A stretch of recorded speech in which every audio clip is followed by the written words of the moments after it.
Berita kayak gitu udah biasa banget di Indonesia. Orang-orang doyan nyerobot, susah antre, dan gak mau tertib. Berita-berita kayak gitu tuh bikin orang Indonesia terkesan paling gak bisa buat antre. Tapi, emang bener ya orang Indonesia itu susah antre? Kalau bener, kenapa sih kita susah banget buat antre dan tertib? Yuk, kita bahas di One Explainer. Pertama-tama, kita bahas dulu soal sejarah mengantre. Mengutip dari Epi News, konsep modern dari mengantre kemungkinan pertama kali muncul di Prancis. Itu berdasarkan catatan dari sejarawan Skotlandia bernama Thomas Carlyle pada tahun 1837 di dalam bukunya yang berjudul The French Revolution. Dalam buku itu dia ngegambarin orang-orang saat revolusi Prancis. Mereka berbaris di depan toko roti karena saat itu tengah terjadi kelaparan. Antrean itu dalam bahasa Prancis disebut queue, yang artinya ekor.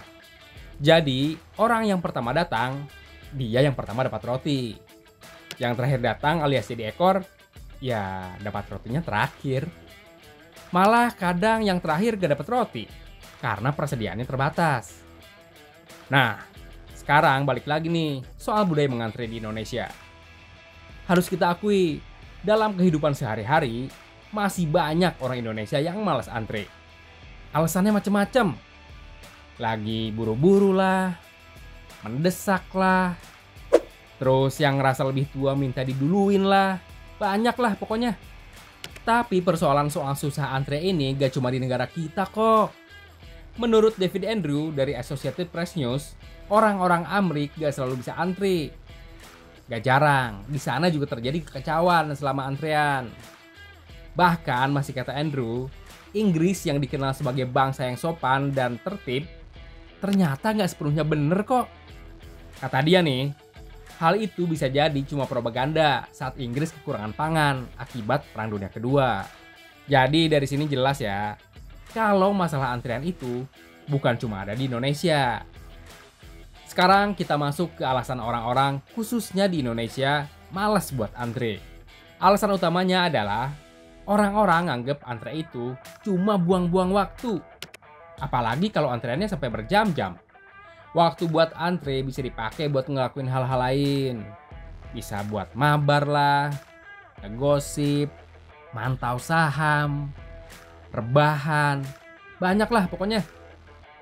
Alasan kedua, mengantre identik sama ketidakpastian.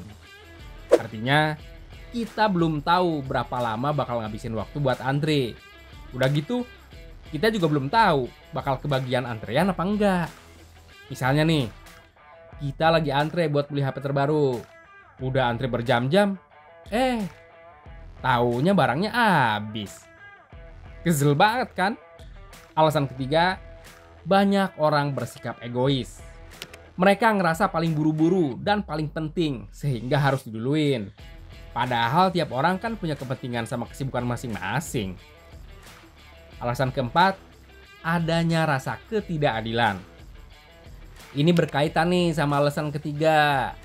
Karena ada orang egois yang nyerobot antrean, orang-orang yang tadinya tertib mengantre jadi males. Dan bisa jadi ikut-ikutan nyerobot.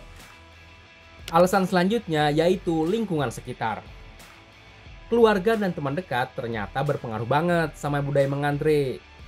Soalnya perilaku kita biasanya mencontoh dari keluarga dan teman dekat. Sayangnya nih, menurut jurnal pendidikan Tambusai, di Indonesia banyak orang tua yang masih belum ngebiasain atau ngajarin anaknya soal pentingnya mengantre. Itu secara gak langsung bikin anak-anak mereka nantinya bakal ngerasa kalau antre itu lama, ngebosenin, dan buang-buang waktu. Jadinya anak-anaknya nanti gak bakal biasa mengantre. Nah, itu tadi beberapa alasan kenapa orang-orang malas buat antre. Mulai sekarang, kita harus ubah mindset soal mengantre, gens. Soalnya nih, menurut Mark and Wexler dalam bukunya yang berjudul Rethinking Queue Culture, budaya antre itu penting banget buat suatu bangsa. Kenapa? Karena kebiasaan ini bisa ngebentuk sikap disiplin dan kemauan buat ngehargain orang lain. Tolak ukurnya bukan ada yang ngawasin atau enggak, tapi karena kesadaran yang datang dari dalam diri seseorang. Intinya, budaya antre ini bisa dijadiin ukuran apakah masyarakat sebuah negara taat aturan atau enggak. Artinya, kalau masyarakat di suatu negara itu tertib dalam antre, maka bisa diasumsiin kalau mereka adalah bangsa yang tertib. Begitu juga sebaliknya. Emang kita mau dicap sebagai bangsa barbar? Yaudah, segitu aja One Explainer episode kali ini. Jangan lupa komen dan subscribe. Sampai jumpa di episode selanjutnya ya. Dah.